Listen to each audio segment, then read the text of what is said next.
Pharmaphobic is powered by Achieve the Lifestyle, a company dedicated to helping you empower your health, redefine your lifestyle, and all for the health of it.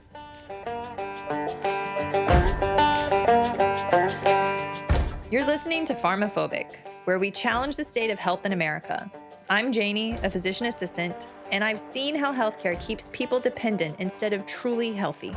And I'm Dan, a veteran turned fitness pro here to uncover the truth and explore simple and sustainable health solutions. From big pharma to big food, we're exposing the conflicts of interest keeping us sick and finding better ways to take back our health. No fluff, no gimmicks, just real talk, real solutions, and a little bit of fun along the way.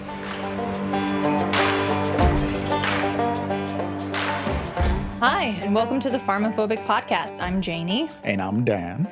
And today we are going to be talking about comfort and convenience. So the title of today's episode is The Comfort Epidemic. It really, it sounds ominous, right? I know, but right? It's the truth. It's like this breakout of extreme comfort that we need to talk about because there's all this technology and all this stuff that makes everything more convenient and makes life more comfortable for us. And we want to talk about it in the sense, is it actually good for us, or is it helping us in some ways and actually taking away from us in other ways?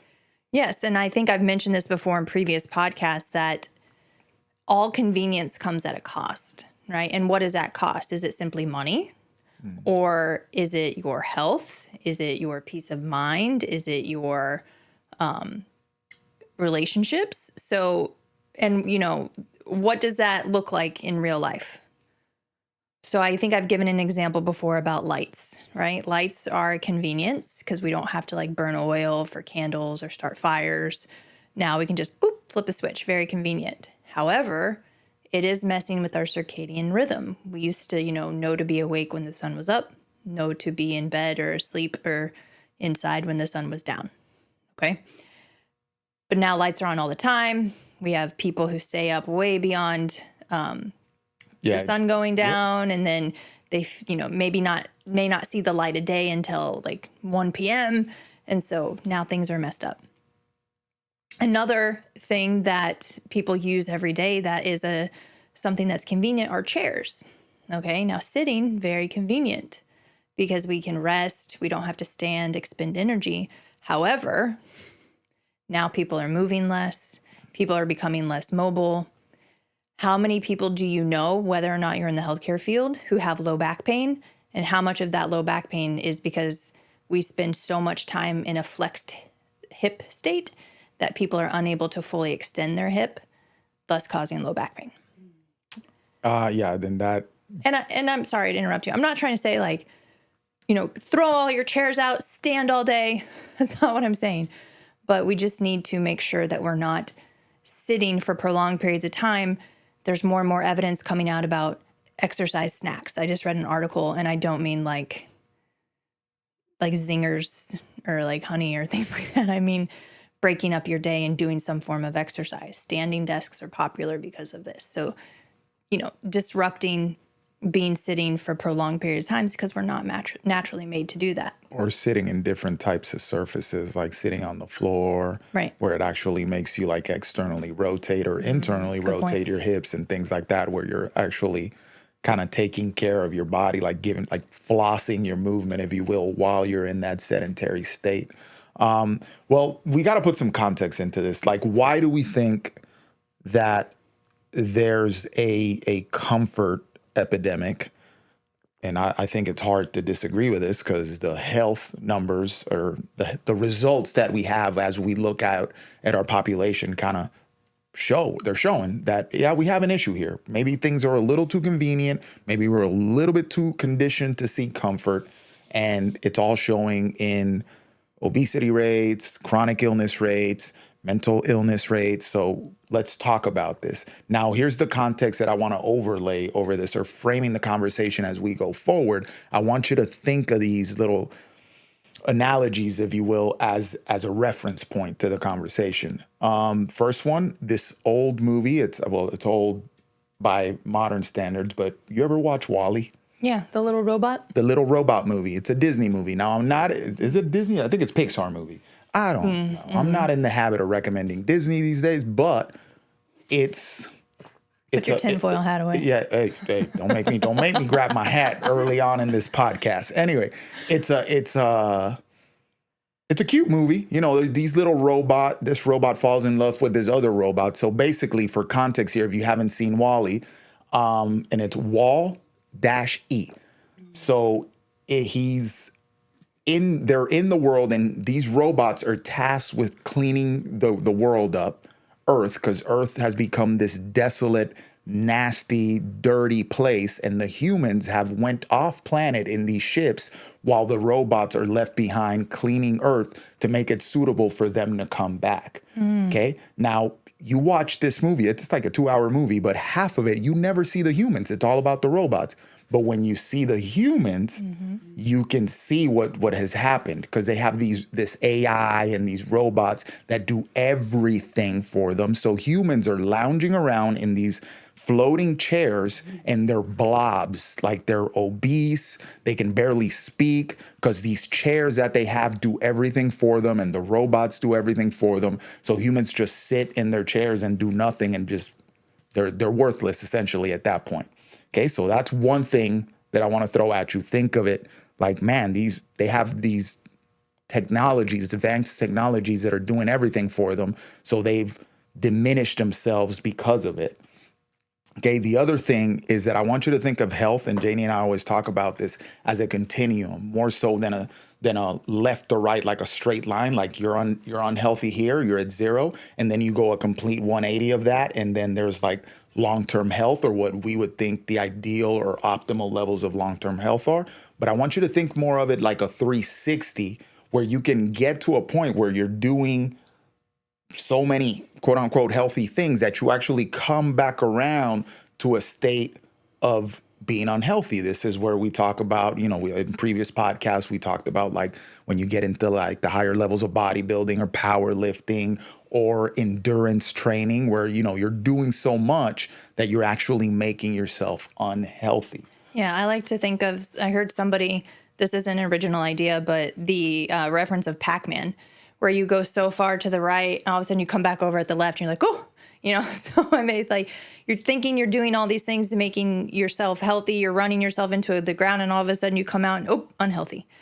And sometimes it's a surprise to people. They aren't intentionally, trying to be unhealthy, but they're cutting corners, doing things that are really convenient sometimes, that then, even with all the best intentions, boom, plop you on the side of unhealthy. Yeah, so I want to overlay that health continuum on it and think about convenience as such, where you can make things more convenient for yourself that help you be a healthier version of yourself.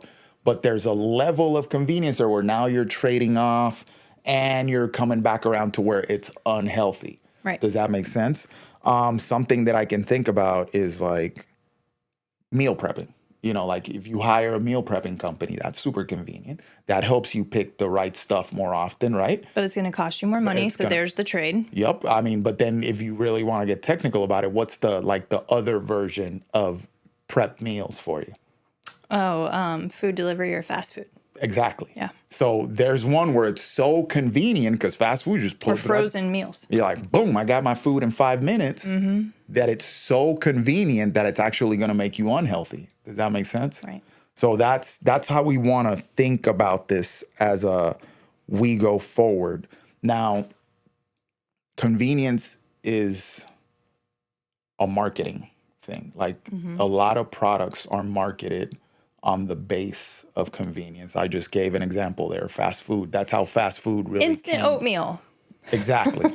That's how fast food really came to prominence. And then for people like Janie and I, that we're, what's the word I'm looking for? We're up there in age. We're getting up there in age. Okay. We came up during the TV dinner time, during the, where fast food really blew up as an option. Microwavable meals, all this stuff started popping up.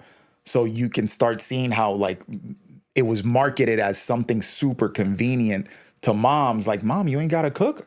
Here you go. Boom. I got dinner in a box, baby. What's up? Or I got this bucket of chicken for you. You don't have to cook. Just come buy this stuff. Remember that? Yeah, the KFC buckets. I mean, it still got them. Did you have, Arby's, the 5 for $5? Arby's roast beef sandwiches. We used to get that. First, Arby's, I think there might have been 1 or 2 in Puerto Rico when I was growing up. There weren't that many. I grew up in the Midwest, so there was fast food everywhere. Yeah, no, we had fast food everywhere, but Arby's was just not one of them. We really had to go out our way to get Arby's, and then we didn't like it. It was either Burger King or McDonald's was the one that we would be like, Burger King, McDonald's, Burger King, McDonald's. Like that battle of the early 90s. Yeah. And I think something that, and I've seen a lot of stuff on this about the Two Bears podcast. They're comedians. Tom Segura. Yeah, Tom Segura also has a podcast with his wife. Yeah. I don't know what it's called, but I see clips of it. And she said recently that I stand beside. Whereas and it'll come full circle in a second, so just come along with me. But the feminist movement did not account for motherhood. Okay? Because the feminist... explain, yeah. Yeah, so the feminist movement is all about, you can do anything as a woman, anything a man can do. You can run a company, which, yes, I agree. But what if you also want to have a family? Now, you can do anything a man can do, but you also have to do everything a woman can do as a mother to run a family. Now you're running yourself ragged. Yes. Right? And so I think that did a lot of disservices for women. And the convenience with food, we talked about, was it last week that we talked about? Yes.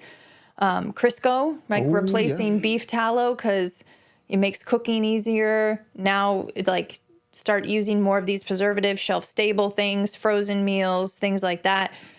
So we've gone away from taking pride and ownership of providing for your family, nutritious meals and, being able to nourish your family with food, taking time to prepare for it, because that's honorable.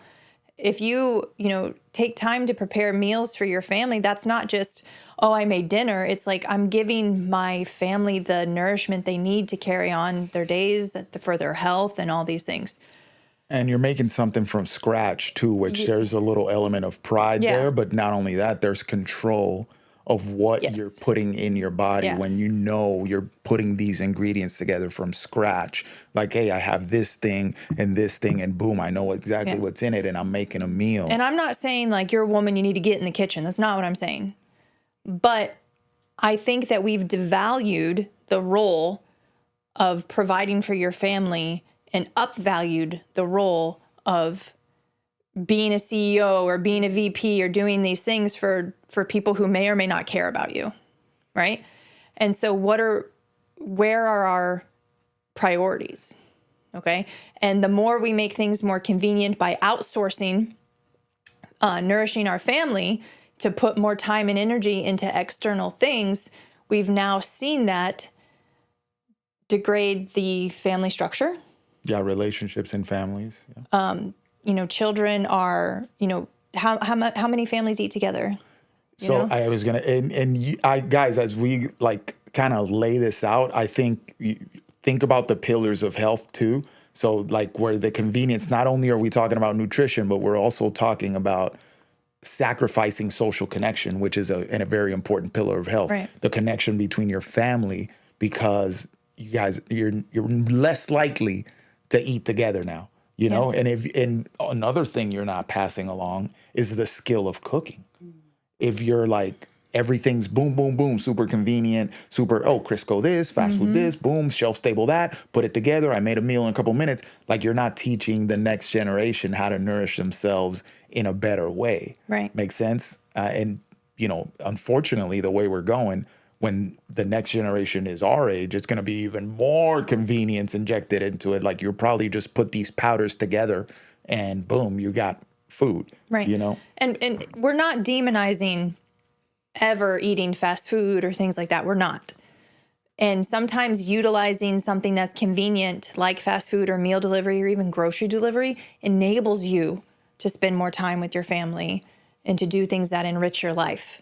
You just have to be conscious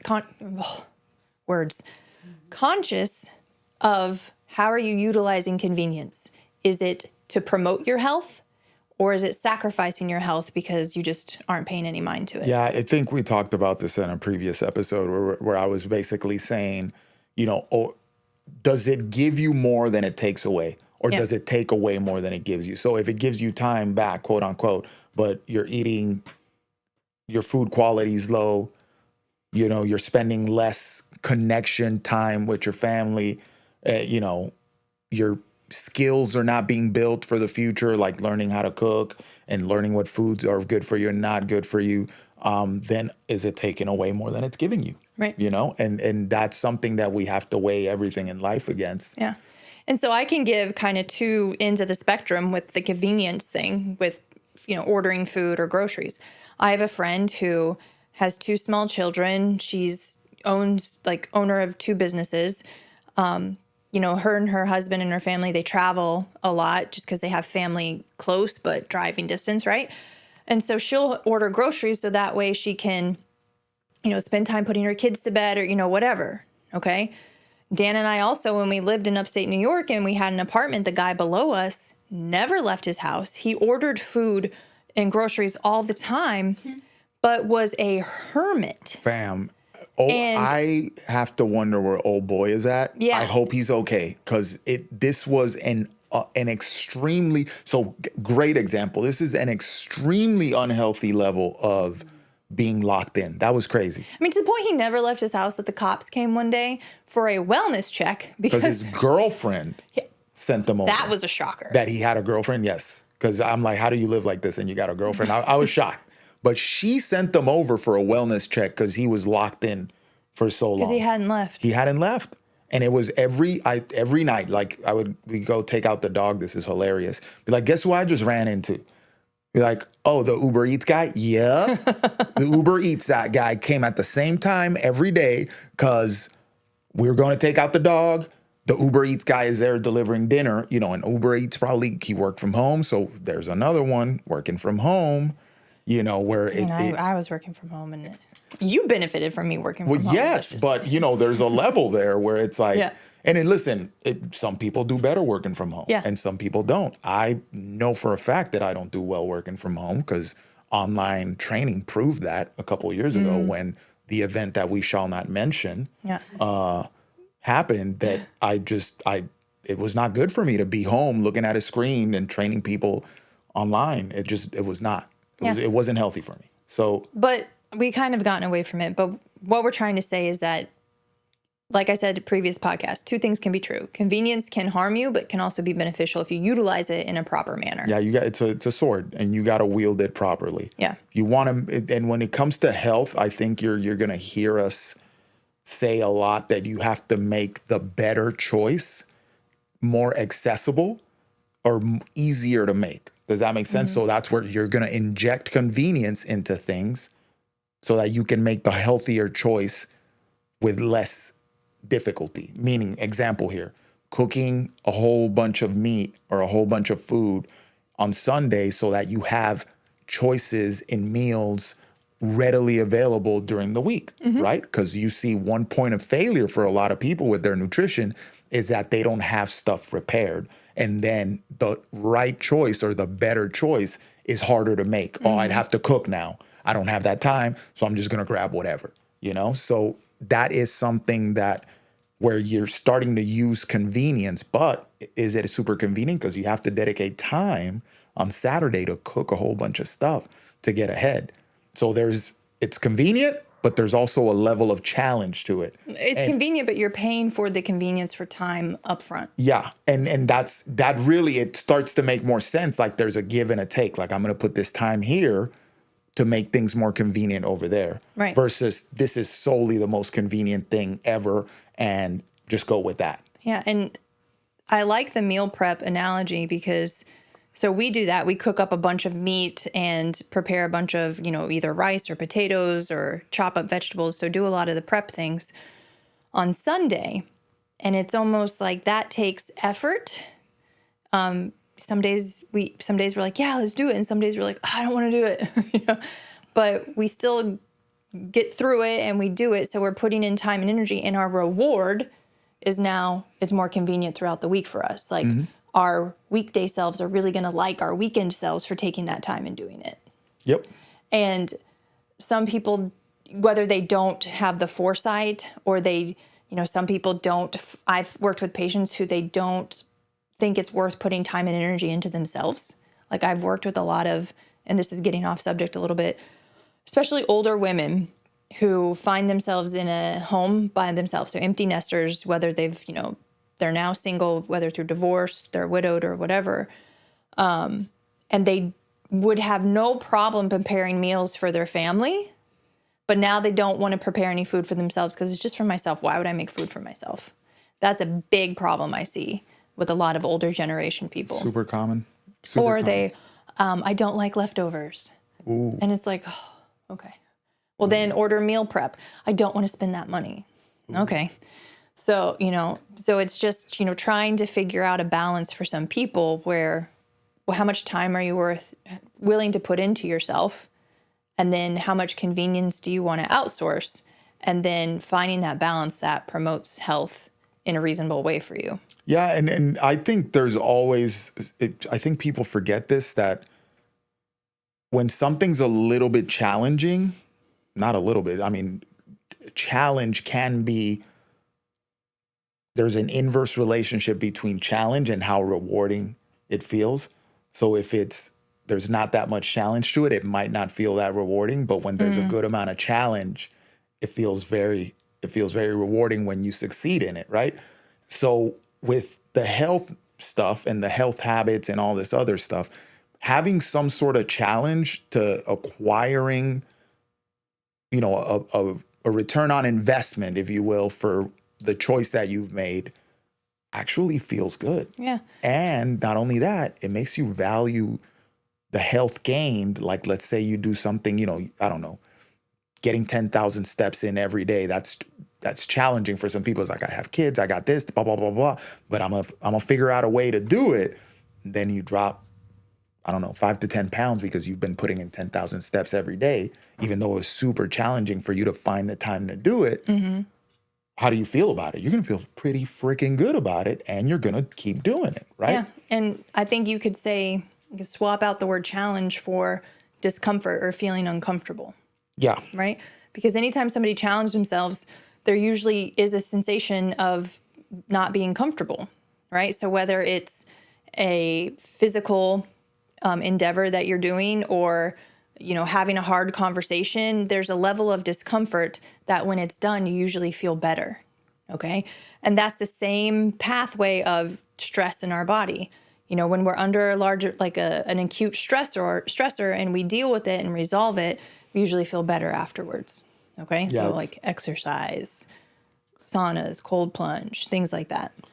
And I think now looking at it, call me tinfoil hat, whatever, I don't freaking care. But if you look at it from afar, I feel like we've injected so much convenience into our societal structure and comfort. And, you're a human being. Like, comfort feels pretty good when you're like all cuddled up in your couch with your little favorite blanket. You're like, oh my God, this feels so good.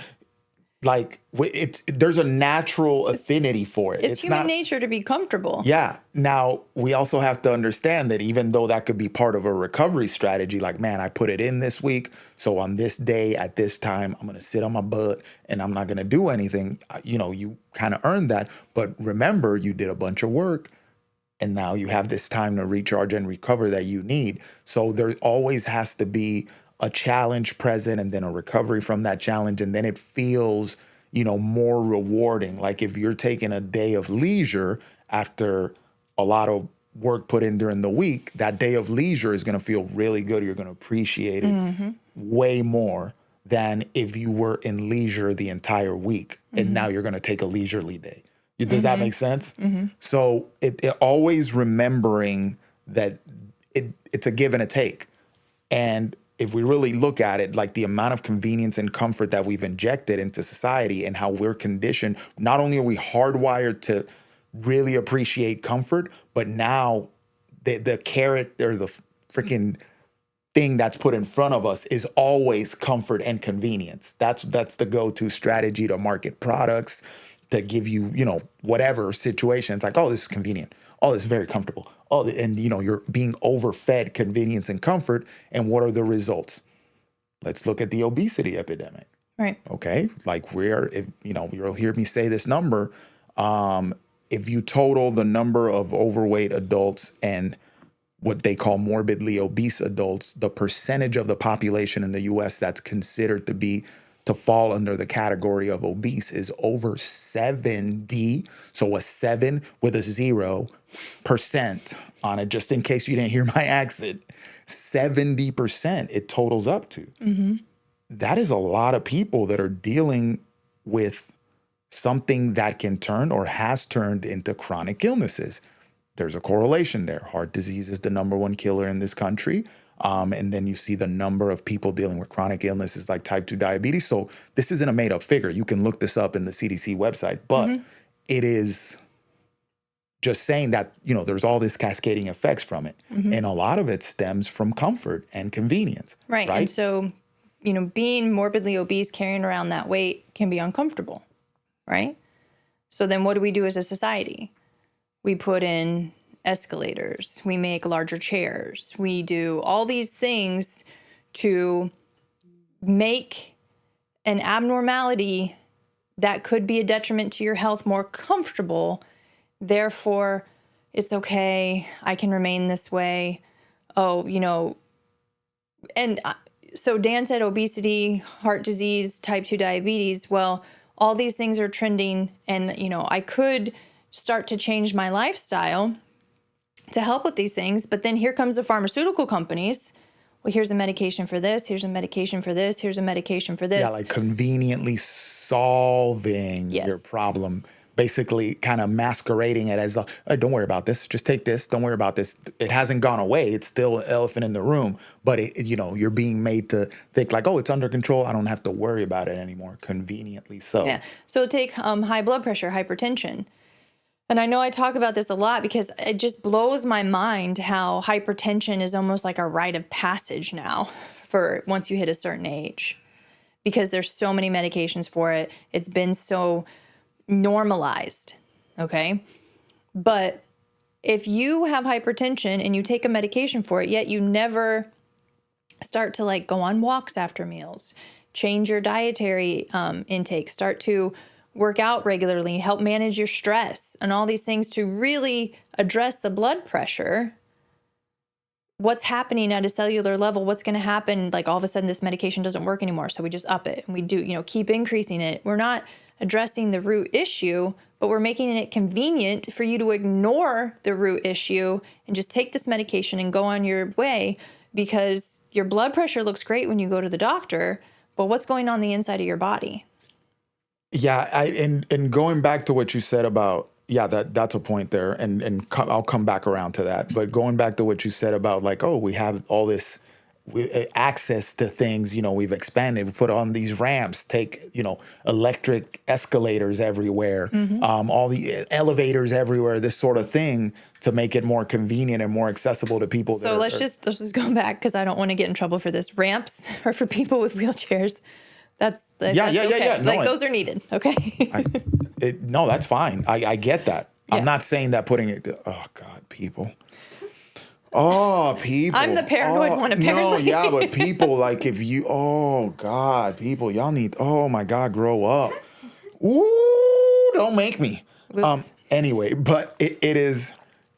But if you think about it, let's use an example, those mobile scooters at the grocery store. Oh, use the example you were talking about this morning when we were in Portugal. Let me go into mobile scooters and then I'll talk about Portugal. So mobile scooters, when, let's say 20 years ago, you went to a grocery store, Walmart, whatever, how many of them were there in the front for people to use?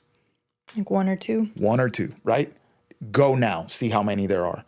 And then see how many you see roaming around the store. And here's the thing about it. Back then, 20, 30 years ago, who you'd see on a mobile scooter was probably a old person. I mean, right? I used one when I had surgery on my knee. Exactly. You had your leg in a freaking thing, but 9 out of 10, you'd probably see an older person that, they were cane or they had a walker, but they put them on the mobile scooter so they could get around the store. Now there's a competition here. you might see an older person on it, or you might see a young person that is morbidly obese on it. I contend that the latter, the younger person that is morbidly obese is the one that you're going to see more. So now they have 10, 12 scooters out there for people. So they made it more convenient. And these people that are probably, they should be walking around to work on their situation. Now they don't have to. They just get out of the car, jump on the scooter, and putz around the store. Yeah. You know what I mean? And that's kind of sad, because if you have the youth to move, you know, unless you're orthopedically challenged, like Janie said, like you have some condition, you know, that there's like, then if that's not the case and all you're dealing with is obesity, then you probably should be moving more, right? Yeah. But we're taking that option away and we're giving you more options to not move. Yeah, I see that as in the U.S. compared to European countries, where we're very much more readily going to give somebody a handicap sticker, or, you know, tell them to use a like a little motorized wheelchair. It's not technically a wheelchair, but like a motorized, I can't think of the word scooter, but it's medical. Anyway, in the primary care office, I would have some people who would ask me to approve them for a motorized wheelchair, but they haven't been using, they could walk. Okay, I'm not an a-hole, all right? But it's very tiring. This would be easier for me. I'm like, okay, I understand that, but if I sign this for you and give this to you, we've now leveled down your activity level, and you're probably never going to walk again. Exactly. Because you're going to, now this is going to be your new baseline. To where if you go to other countries, I specifically remember when I went to Germany, old people, like elderly, 80s, 90s, maybe 70s, I didn't ask their ages, but they're walking slowly, maybe with a cane or a walker, getting on buses, so going up steps and going around. My argument is that if we challenged people in the U.S. and made things not so convenient for them to level down their physical activity, would they remain mobile longer? Well, level down their physical activity when they've already leveled it down to a point where it's put them in a condition where their physical activity is very challenged. Like achieving a low level of physical activity is extremely challenging for them. Yeah. And we keep putting off the challenge of getting in more movement so that you can feel better and move better. Yeah. And it's worth the challenge to try to keep your physical capability, especially as you advance, because the body because the body is very good, as if you don't use it, you lose it. Yeah. So the more and more people become sedentary by utilizing wheelchairs and not challenging themselves to stay mobile, they're going to lose range of motion. They're going to lose muscle strength, muscle power. They're going to lose capability. And now you're wheelchair dependent. Yeah. That's true. And that example of, and it's unfortunate if you wind up wheelchair dependent, but you're not orthopedically or neurologically challenged. It's just, hey, I've let my body go to a point where I can't move normally. So now I need to move even less. That's sad. That to me that's a very sad thought. And at the risk of sounding mean with this, when we went to Portugal, if anyone's been to Lisbon, it's just all uphill. Not just Lisbon. The entire country of Portugal is uphill. It's the most notable in Lisbon. Okay. But there was some areas where they've put in escalators on cobblestone streets. So visitors, there's a word. Tourists, there we go. It's challenging today. Where tourists can then take an escalator instead of walking up this pretty much straight up street. Yeah. So now we've made it convenient for people to come do this. So you could say, well, that's great. Now more people have access to this. And I'm like, okay, well, now maybe some person has lost motivation to get into better shape. I promise you they weren't thinking about Portuguese people when they put those in. No. They were probably thinking about Americans, because we unhealthy. We travel a lot, and they can pick us out without even opening our mouth because we look a certain way. Unless you have like a epic resting bitch face like me. And I was walking around Nuremberg, Germany, and Americans came up to me asking for directions. And I'm like, oh, no, I am not German. Now, I just insinuated that all Germans have resting bitch faces, and I did not mean that. I did not mean that. Cancel the show. Cancel. No, you said so. Cancel the show. Cancel us. Jeez. You trying to get us canceled already? I know, but I just had like this very serious face. That's what I meant. Okay, I should stop talking. No, it's funny. It's funny. You know, no, Portugal, the example that we were going to use was Sintra. When we went to Sintra, we went to this castle in Sintra. They actually had 2 castles. Now, when you land in Sintra, this town outside of Lisbon, and they have like these 2 epic castles. The castles, I just told you that the entire country of Portugal is uphill, the whole thing. You land on the side of a hill in the airport.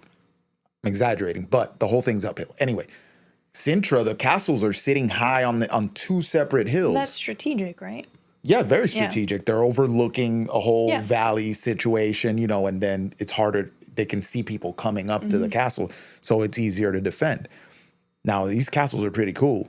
But we got there and Janie and I are like, oh, we're going to go to this castle. So we're kind of looking at it on a map, trying to figure out how far it is. Because when you're in the little town, you can look up and see both castles. And I'm like, I bet you it's not that far. So let's walk. And he's like, you think we're going to get up there? Oh, yeah, we going. You act like I doubted it. You did doubt it. Because you thought it was going to be too far. And I was like, no, we can walk it. The further castle was too far. And it wasn't like, I didn't think it was too far for us. It was our time that we had. No, Janie was afraid. No, she was afraid. She was afraid of this work. Kidding. Oh, wow. I'm kidding. But there's like this nice trail with cobble nature walkie, like through a forest as you walk your way up there. And it's about a mile and some change uphill to one of the castles. And then you finish at the castle. It was very pretty. The walk was nice. It's a nice little nature walk. And then you end in the castle and you're sitting on top of a mountain, beautiful scenery. But you have 2 options. You can walk. Or, like, really, unless you're on one of the big expedition buses, you can't really drive up to these castles. So they had a bunch of tuk-tuks down. It's like the tuk-tuk is like a little motorcycle. It's more like a 4-wheeler? Like a 3-wheeler, like one of those tricycle, like little motorcycles. They're really popular in like India and Pakistan, if you see them. So they're kind of enclosed like a little car, but it's really a motorcycle. And then it has a large bench in the back. So they had a bunch of tuk-tuks to take people up the hill to go see these castles. Now, if I'm traveling with grandma and she's 85 years old or 90 years old and she wants to see a castle, yep, we put grandma on a tuk-tuk. Now, if you're 32 years old and, you know, there's only a certain amount of tuk-tuks for people like handicapped people or people that are challenged by age or things that are out of their control, should you make that thing so convenient that let me take the tuk-tuk? There's an argument there. Like, is taking the tuk-tuk going to take something away from you, an opportunity to move and kind of challenge yourself a little bit and be rewarded at the top with this great scenery and a historic site? You know what I mean? So deliberately injecting a little bit of a challenge with that mile walk into it kind of made the experience very rewarding when we got to the top. Right. And I would even say injecting challenge routinely into your day-to-day, like working out, would then make you capable to take on a bigger challenge, like walking up to that castle. So then you're able to enjoy things like that. Yeah, I think that, and that's where we like always talk about building capability, because there's a sense of enjoyment that you're going to get out of life when you are more capable, because more things are available to you. Right. You have more options. Hey, you want to go hike the Grand Canyon in one day? Do you want to do this? Yeah, let's do it. 30 miles, one day, let's go, saw the whole Grand Canyon. Because there's a level of capability where you know what your body can do, and you can say yes to adventures like that with more ease. I think, and what does that lead to? Better quality of life. You get more of a sense of enjoyment out of life because you can go on adventures and more things are available to you. Does that make sense? Yes. And I'm not saying, that people that are not as fortunate to be completely able-bodied or whatever, there's a version of that for them. You know what I mean? Yes. There's a version of that for them. So we're just using it as the grand example here, but finding ways to challenge yourself gives you a reward. So saying no to convenience and comfort at past a certain level and choosing something a little bit more challenging. And I'm not saying be an idiot and just challenge yourself to be like David Goggins. No, I'm saying, like, hey, let me purposely take the road less traveled here, because there's going to be something that you're going to pull out of that more so than just that goal, that end goal of whatever it may be. You know? And I think you and I have both experienced people who we'll just go on exercise right now, who avoid exercise because it's uncomfortable. And I'm not talking about like pain, like legit pain. I'm talking about discomfort. They don't like to sweat. They don't want to feel sore. They don't like to breathe hard. They don't want to, be at a gym around other people. They don't, all these things are uncomfortable at various levels, and they don't want to do that. So they avoid that. So then I would argue now life is harder. Yeah, because you're not working on your fitness, and if you're not working on your fitness, you're losing fitness and you're losing capability, even though you think you're not doing quote unquote anything unhealthy. We've talked about this before. There's no passive wellness, so what are you doing? You're really taking away from yourself at that point because you are running away from the slightest sign of discomfort. Right. And the reason why I want to get on exercise is because exercise is a stress on the body, and it's an acute stress. It doesn't last long, and it's beneficial because it starts off this whole response in our body to where, just think of it like if you do really heavy bicep curls, your biceps are sore, the muscle tears down a little bit, but then they recover, repair. Now you have big biceps, right? Mm-hmm. So you're broed out. That's just great. Or bigger biceps, because you don't. My things are not that big. My biceps. You're not feeling the sleeves right now. I'm not. No, you are. You are. There's a little bit of space in there, but yeah, you have bigger biceps, not necessarily big biceps. Yeah, and so it's a delicate balance, because you can also exercise too much, not allow yourself recover. Now exercise has become a chronic stress, and depending on what else is going on in your life. Back to that health we're just talking about working out regularly to increase your capacity. It helps bring up your immune system. It helps you just be able to handle things on, now I have no issue carrying my groceries in one trip. We're team one trip here. You're able to go on adventures, like Dan said.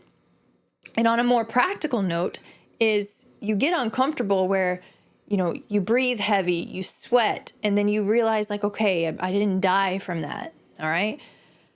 Now you go out on a trip with friends, and it's really hot. It's in the middle of summer, and people don't want to walk because they're sweating. It's uncomfortable. Where I've worked out in unair conditioned places in both Texas and Florida. And so I'm walking around a street, sweating a little bit. I'm that's not bad at all. Right. So you see, if you put yourself under stress, you have more of the capacity to handle things thrown at you day by day. Mm-hmm. And that goes into a little bit of the misogi challenge. It's an old Japanese tradition, but it's kind of been modified a little bit in other ways. There's a book called The Comfort Crisis. Michael Easter. Yeah, Michael Easter. And he talks about this, where people are, running away from challenges, and how we've been conditioned, you could say, a Western society, more so than the Japanese, obviously, to run away from discomfort and what it's led to, in health, in mental health, that it's actually proven detrimental to us. And if you really think about it, there's a value to that thesis, because as humans, anything that comes easily, we, by nature, will not value. Okay? You can apply that to anything you want.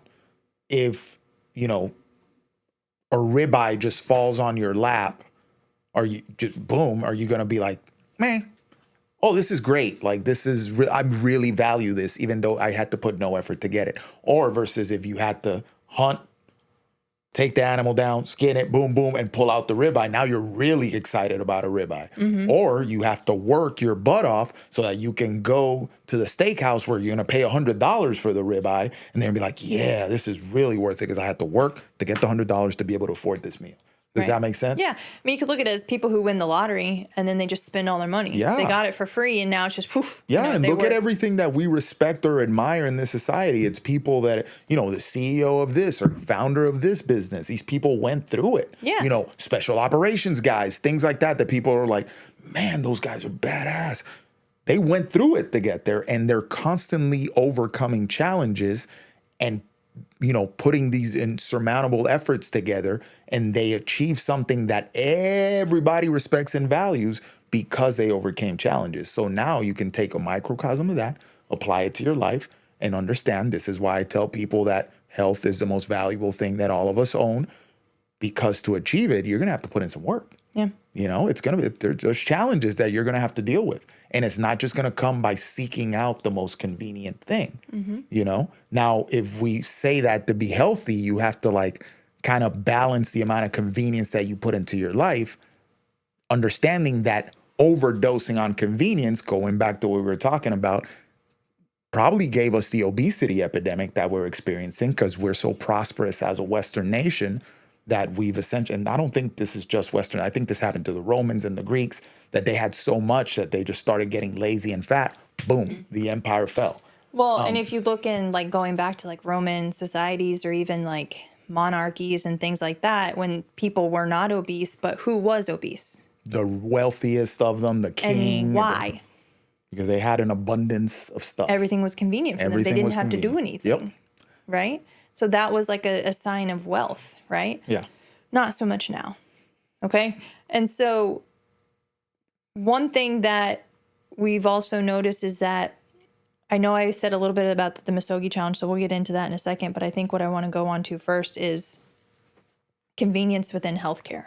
Well, yes, then that's where I was going with this. If convenience gave us an excess of convenience and comfort gave us the obesity epidemic, but now what we are proposing as a solution is the most convenient and comfortable solution, right, which is an over-reliance on pharmaceutical interventions, because it makes it convenient, for both parties involved, the healthcare provider and the patient. The patient doesn't have to change their lifestyle, doesn't have to make any modifications to their lifestyle.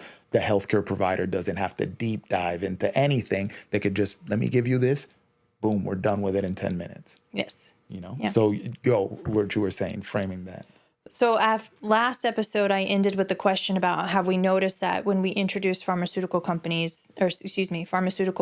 treatments, the thing that the pharmaceutical is addressing tends to go up higher. So the more diabetes medications we have, higher rates of diabetes there are, right? Which goes to the convenience thing.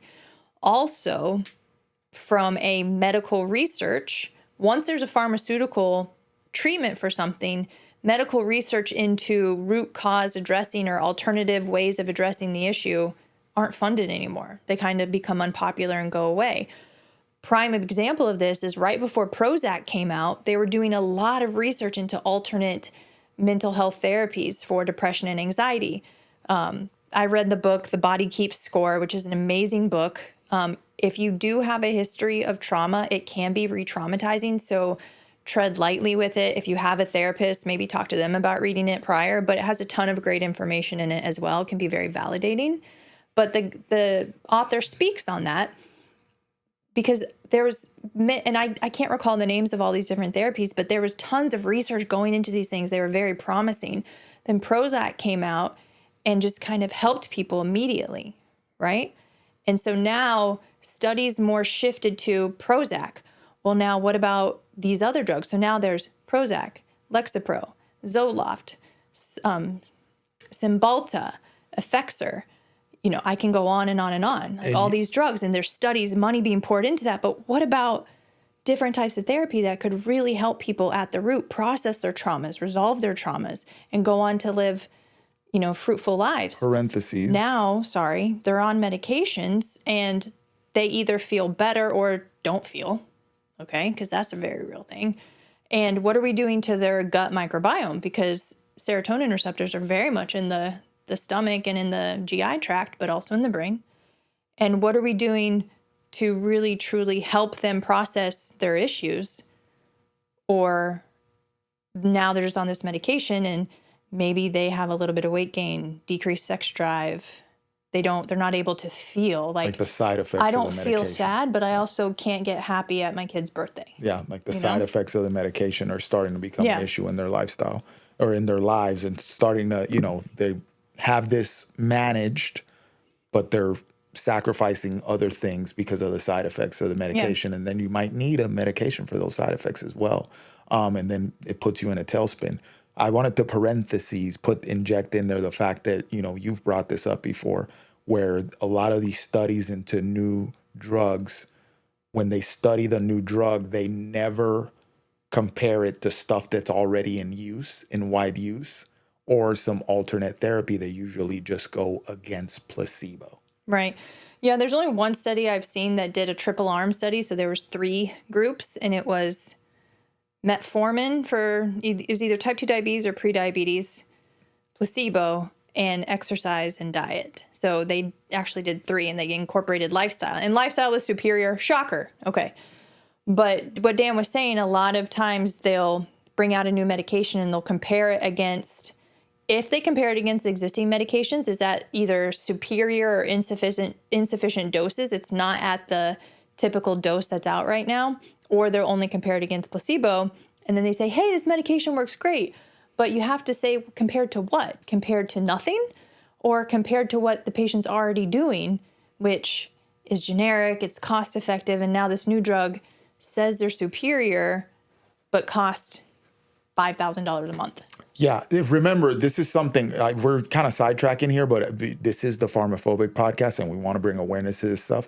Remember that medications, when they come out, these products, if you will, when they come out with a patent, okay? While they're under patent, they're going to be expensive. Yeah. As soon as that patent expires, the price drops dramatically on this medication. So a lot of these studies on new medications for conditions that are, ranging, that already, let's say diabetes, you have metformin's been around for forever. A lot of these new medications are always 9 out of 10 way more expensive than the stuff that is being widely used, and it's been in use for so long that the patent expired on it. So surprise, surprise, you have a new patent on a new medication that may or may not be better than what's already in use. That's going to be way more expensive than the stuff that is out there. And then your provider is going to be like, hey, I got this other new thing. Let's put you on this instead. Boom, your health insurance payout is going to be higher. So you take that wherever it may, whatever I'm saying there. But yeah, that's a coincidence that the new stuff is always more expensive. So going back to what you said in the medical field, injecting convenience, an easy example, because I know you were going to bring up GLPs, and a provider can say, well, here's a GLP for your weight loss, and they don't really talk about diet and exercise, stress management, sleep. But for more sort of practical, I think everyone can relate to example is giving antibiotics for a bacterial versus viral infection. Okay. Now, when I am working in the office and somebody comes in with a sore throat, if that strep test is positive, it's like, woo, easy visit. It's like, get your antibiotic because you have strep, tell you about like throw out your toothpaste, contagious education and all this stuff. Did I say toothpaste? I meant toothbrush. But anyway. When the strep test is negative and they have a sore throat, it just made the visit harder. It's not as convenient, right? And it's not hard like I can't do it. It's hard, and I have to tell them that it's viral. It could last up to 2 weeks. They're uncomfortable. Try these remedies. Oh, these remedies don't work. Well, you need to give it more time. I mean, it's just going to hurt. That's what it is. I can't make it magically go away. Well, can you give me an antibiotic anyway? Well, there's no indication. It's not going to do anything. But I think I need an antibiotic. I just want this to go away right now.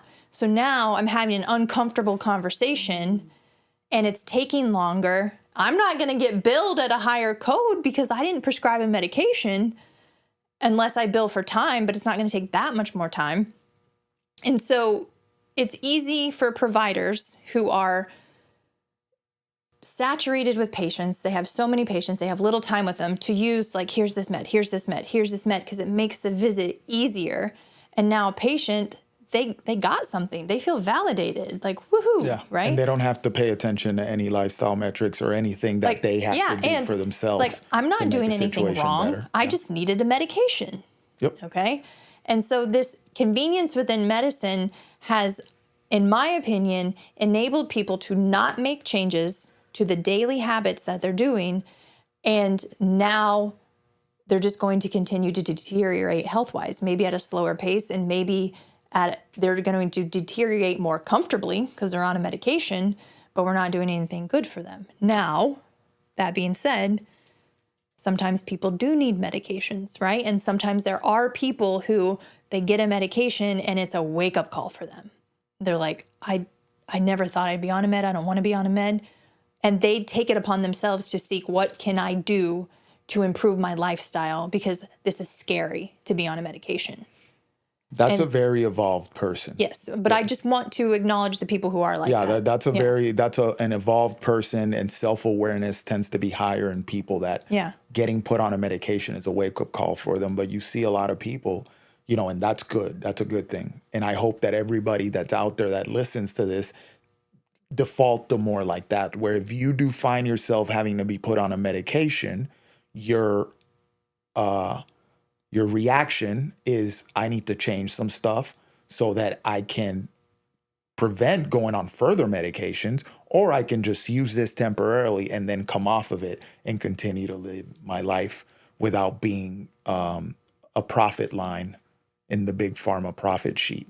That would be what I would hope for people when they find themselves in that situation. Hey, okay, I got to go on this med. What am I going to do about it to not have to rely on this for the rest of my life?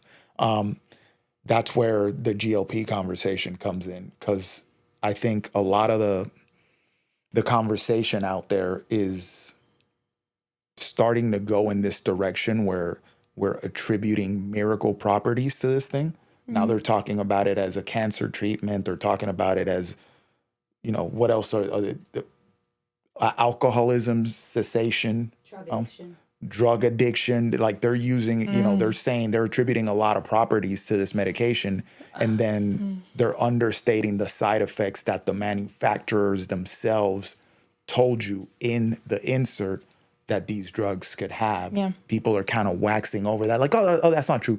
Excuse me, the person that made it put on here that this could happen. Yeah. So why are we like waxing that over?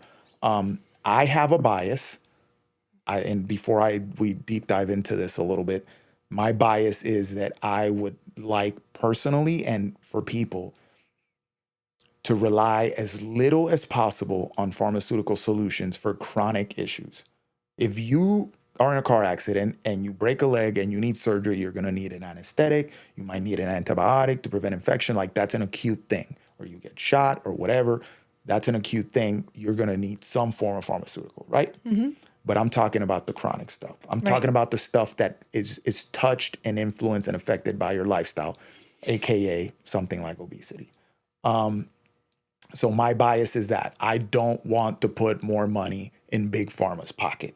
Okay. So I like to advise people in a way where it's like, hey, what do we need to do to avoid being dependent on this open-endedly?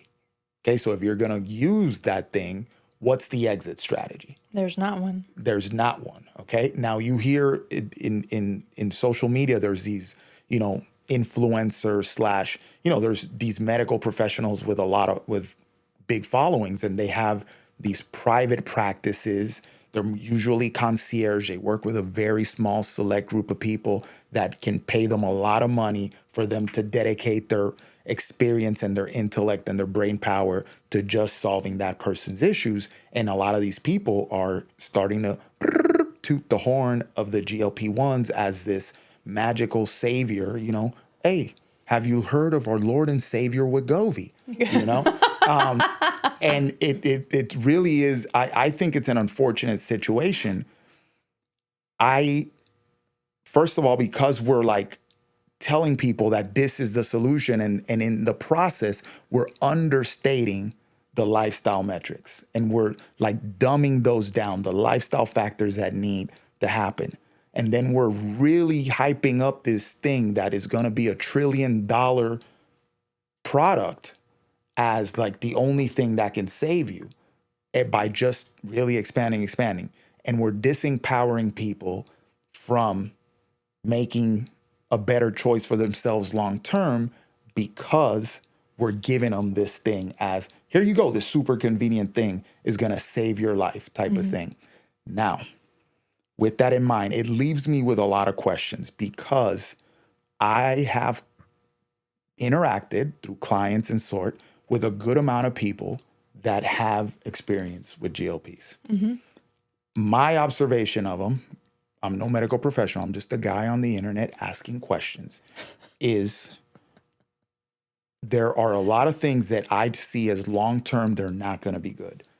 And we talk about the health continuum, where you go like this and you become healthier, but then you can keep doing something and come back around to unhealthy.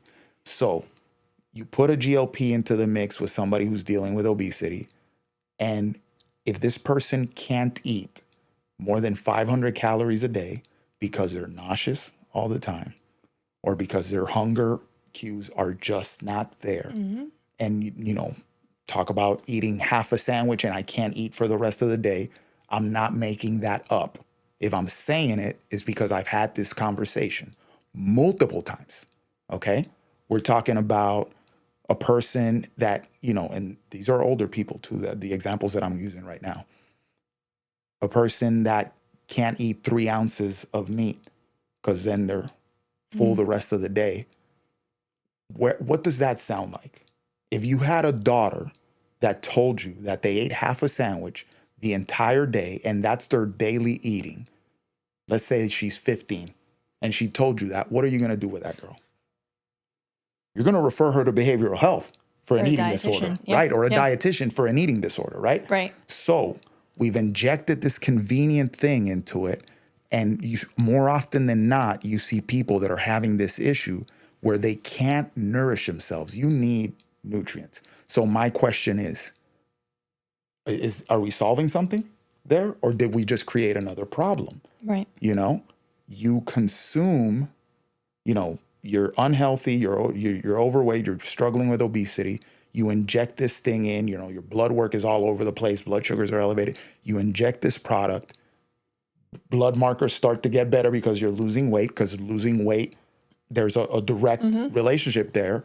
So blood markers start to get better, but you're also not eating. So if we keep going down that route of not eating, but the blood markers look good, where are we going to end up if we go too far in it? Right. Does that make sense? Or what's going to happen if insurance fails to continue to cover the GLP, supply runs out, or they get to a point where they just don't want to or cannot tolerate, and you take it away?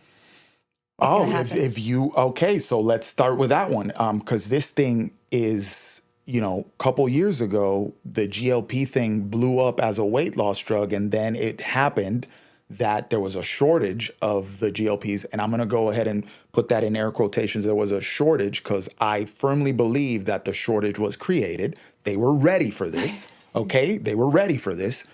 There was a shortage of it where diabetics, who the medication is actually intended for, couldn't access it, and people were buying it, paying $1,500 a month or whatever and just buying it off the shelves, and created a shortage of the medication. Now, insurance was covering it for a little bit, and now insurance stops covering it. Now people are paying out of pocket. What happens when, this high price tag for this drug, which that's another conversation, because if you were to buy Ozempic in Denmark where it's made, it's $29, but over here it costs $1,000 some. That's another conversation for another day. But what happens when now you got to come off it because you can't afford the price tag on it and your insurance ain't covering it? And let's not talk about the health insurers that are talking about how their costs have risen so much because so many people are seeking this drug as the only solution to the obesity thing. Surpassed immunologics for rheumatoid arthritis, which are crazy expensive drugs. I mean, there's, the example was the North Carolina, the state fund. Yeah. Health for government workers, the health insurance, they're like, yo, our costs are too high because of so many people going on this drug. So now we're in this thing where, we pay out this much, or pay in this much into the health insurance, but we're paying out this much. So they're at a deficit because of the amount of people that are on this thing or seeking this thing out. So it leaves me with more questions. Like, what do we do then? What if this person, they decrease their weight. Yeah, their blood work looks great for now, but this is their eating strategy. What did we teach them? Are we helping them long term? What are we going to deal with on the other side of it? Malnourishment, maybe, possibly? Well, I would argue that they're already malnourished because we know that a lot of people who are obese or morbidly obese are malnourished. That goes back to our food quality episode, okay? And then we give them something to decreases their appetite. And my argument is like eating less is not always needed. It's, eating more of good things, okay? But yes, they're likely going to be malnourished. And we didn't learn the lesson with bariatric surgery, okay? So I don't know how many years ago at this point, but bariatric surgery became very popular. How many people do you know who had gastric sleeve, the band, or the bypass who now have put the weight back on, okay? Good point. And if you have bariatric surgery, you also have a diagnosis of post-surgical malabsorption. You are nutritionally deficient because you cannot absorb things as well because of the change of your gastrointestinal system. Now, a lot of those people are now going on GLPs because they put weight back on, okay? We have not learned the lesson that nutrition and nutritional status needs to be assessed to facilitate an optimal weight. Because if these people aren't getting the proper nutrients, yes, they're going to continue to need more calories because their body's trying to fill that and they feel off. They don't feel motivated. They have low energy, so then they're not going to move their bodies. The convenience of GLPs may work for some. I've had patients who have BMIs of 70, 60, who this is like a little whisper of help that they need. This is not overpowering them completely. And these people have reached a point where they are making the efforts. They understand the drastic situation that they're in. But for the majority of people out there, they don't need to lose 200 plus pounds. And they have room to start to make changes that can make impacts into their weight and their health over a period of time that's worth it. Whereas people who have a BMI of 60 or 70, they need to lose weight now because we're talking huge health risks with that. Now, I still think that if they made certain changes and a good course correction, they would start losing drastic no, they weight do. And so, point. But that's what I'm saying. The people who reach that level, and not all of them, but in my experience, the people I've worked with, they've started making some changes when they get the medication, and they're seeing huge improvements, and they're kind of using the medication to then facilitate them to continue to make changes. And I know people who have a BMI of 70 or 60 who are on the tiniest dose of this medication, but a person who has a BMI of 30 is on the highest dose. Yeah. Okay?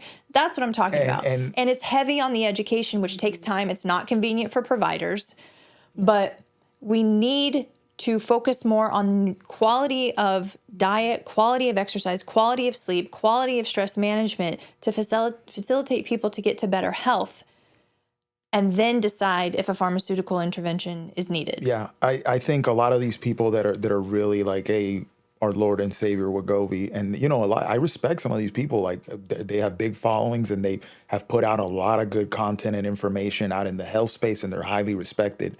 And I'm like, their work is really good and they've helped a lot of people. But a lot of it, there's an ivory tower type of thing because you are practicing privately. You don't follow the scope of practice of a general clinic. So you're not necessarily a primary care physician out there in the trenches. You're a concierge doctor that gets to do whatever they want and practice however they see fit. You're also more informed than the average practitioner out there. And these people that I'm thinking about, they have a certain lifestyle, they follow certain principles, and they're in a better position to make decisions as medical providers. But 99% of the people out there that are dealing with this stuff, don't get to work with people like that. So Right. my analogy is always, if you've seen this video that went viral of this dude who has a hammer and shatters glass and he creates portraits out of broken glass with his hammer, like beautiful portraits. And they, and he's literally shattering glass, little shatters with a hammer, and he makes a portrait. These people that I'm thinking about are that. They take a hammer and they usually put people on the most smallest dose and they make them do all these other lifestyle changes, and then they get a good result, and then they give them an exit strategy too, because they can get that involved with the person, be like, this is how we're going to wean you off of this, boom, boom, boom, boom. They're using a hammer and creating a portrait. Now, the other 99% of people that go see a regular medical provider, that person, you put the hammer in their hands, the Wegovy, what do you think they're going to do? They're going to smash. They're going to use the hammer as a hammer. Yeah. Okay. So they're going to be like, this is the scope of practice. I give you this dose, then I put you this dose, then I put you this dose, even though the person might have already gotten the benefits of the drug at that lower dose. But they're like, no, we got to work hard. We got to titrate up. We got to go all the way up to whatever the hell. Yeah. Till you lose all this weight, blah, blah, blah. And then now you find yourself in this position where we have a person that can't eat 500 calories a day. And, they tell you, well, you gotta go on it, but you gotta lift weights and eat protein so that you don't experience the side effects. And listen, there's a lot of discussion around losing muscle mass when you're on the drug. I don't think that the drug itself is what's inducing the muscle mass loss. It's the extreme caloric deficit created. Yeah. That's what I think. That's my observation. Because a lot of these people, when they tell you what they're eating, it's concerning. Yeah. And they can't physically eat more. Now, you're not eating well. Oh, you got to lift weights and blah, blah, blah, blah. And you pass out while you're exercising. Yeah, you think you're going to be able to put in a good workout when you're on 500 calories a day? I'm not exaggerating, because when you add it up, you're like, oh, what you eat yesterday? Right. Oh, that's all you could eat. Okay, that's probably not 500 calories. Yep. So you think you're going to be able to put in a good workout? You think you're going to feel like working out when you're dragging because you've only had that very small amount of nutrients? And then it's a matter of what did you eat? Because if you chose something that wasn't nutritionally dense, because we haven't learned to eat, because we went on the drug and bypassed the learning to eat better and make better choices of food, we're not in a good spot. And if the drug comes off because of shortage or increase in price, which is coming, guys, they know what they're doing. They got everybody on it. They're going to increase the price. These people are going to $1 trillion on the back of this drug. They're going to give it to your kids. All of that is happening. What happens then when I can't afford it anymore? What are we going to do? Are we going to go right back to where we started because we didn't learn to do the stuff that we needed to do to maintain what this convenient drug gave us? Right. Or gave us access to. You know what I mean? So I'm just asking questions. I'm not speaking for or against it. I'm asking the questions, and basically bringing it back around to, hey, sometimes the most convenient thing may not necessarily be good in the long term. With that, moving on to it's fine and wrapping this whole conversation up. We got way off topic. Yeah, we went all over the place today. Did. But we had an outline and we did not follow it. No, we didn't follow it. That's why Pharmaphobic is raw, baby. We're unscripted. Okay, that's what we do. It's fine here. I think there's a foreshadowing when you read books from the past and you watch certain movies. There's a foreshadowing of a future where convenience has gotten to a point that humans are not their full selves. They're not living up to their full potential. So and they've gotten too far away from their natural state. I think a good way to say this is I was listening to a podcast with Judd Lienhart. How do you say it? Lienhart. And he was saying you can't have 100% freedom with 100% comfortability-ness. Or comfort. Yeah, you can't be 100% comfortable and have 100% freedom. Right. Anytime that there's 100% freedom, you're a little uncomfortable, because in order for me to be 100% free, Dan has to be 100% free. And what if he has something that I don't like and I feel uncomfortable about it? But hey, we're free, right? Okay. But if you're 100% comfortable, what does that look like? That looks like social conformity. Okay? And control. A lot of control. And a lot of control. you're not free if you're 100% comfortable. Okay.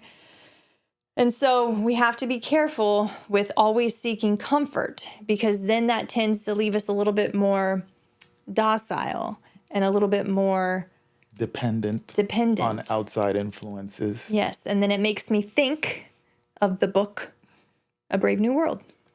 Yeah. Well, and that's not the only one. Like, I mean, you could just go down the list of where convenience and comfort turned around and bit humans in the butt. Brave New World is a great example where people have been given bottled happiness, basically. Yeah. They're on a regimen of this drug called Soma that they take every day to keep them feeling happy. And they're compliant with everything. They don't challenge anything. Yep. They're very distracted. Everything's about having fun. And if you're not having fun, then you need to take more Soma so you can have fun. Right. You know, and everything's this lighthearted. There's no real relationships. It's all casual because, you know, being in a relationship is too complicated. Babies are made in factories because being pregnant is too complicated. You know, feeling sad or down or angry is too complicated, so you take more of the drug. And I think there's a foreshadowing there of a very, you know, of a future where convenience just abounds too much. WALL-E is another example of those blobs of human beings just floating around in their chairs that do everything for them. And something here that, you know, is coming up now is AI. And, you know, people going to ChatGPT for their answers, and all the answers that you can imagine just come in immediately when you query AI, versus before that, you had to Google and kind of sift through stuff to find your answer. And before that, you had to go find a library and dig in encyclopedias and books to find your answers. Do people know what these kids, these youngsters know what an encyclopedia is? I think it's just Wikipedia. Yeah. They might not know what an encyclopedia is. They know Wikipedia, but they might not know what an encyclopedia and finding reference charts and all that stuff is. But there's a correlation here. We literally live in, this is a good thing in many regards, we live in an age where access to information is completely unhindered. Because you're carrying it in your pocket. You can find out anything about anything in your phone. Okay, you can just boom, get in that thing and find out anything about anything. Now with ChatGPT, they made it even more convenient to find answers. But what do we have out there in schools, test scores, and all this stuff? What's happening? IQ, and listen, IQ tests, they're not the be-all, end-all determinants of intellect. But they give you an idea. But at the current standard we're using, we're decreasing. Yeah, it's a wind vane. But at the current standard of IQ that we're using, IQs are going down. Yep. You know what I mean? Test scores and academic aptitude in a lot of school systems across the country are going down. Yeah. I look at it even more acutely. If you're in an emergency situation, does your 15-year-old know your phone number if they didn't have their phone? Bruh. Let me tell you something. I'll use an example actively. In bodies, you know, when we take in bodies at the gym, I usually have people, it asks for an ID so that it can store your information. I tell people to use their phone number. A lot of the kids that we measure, tell them use your phone number. They don't know their phone number by heart, their own number. Yeah. That's wild. That's wild. So memory and retention are kind of going down the wayside. Because everything's like digital. I just send you I just boop your phone and you have my contact info. I don't need to memorize it. You know, I don't need to memorize anybody's number.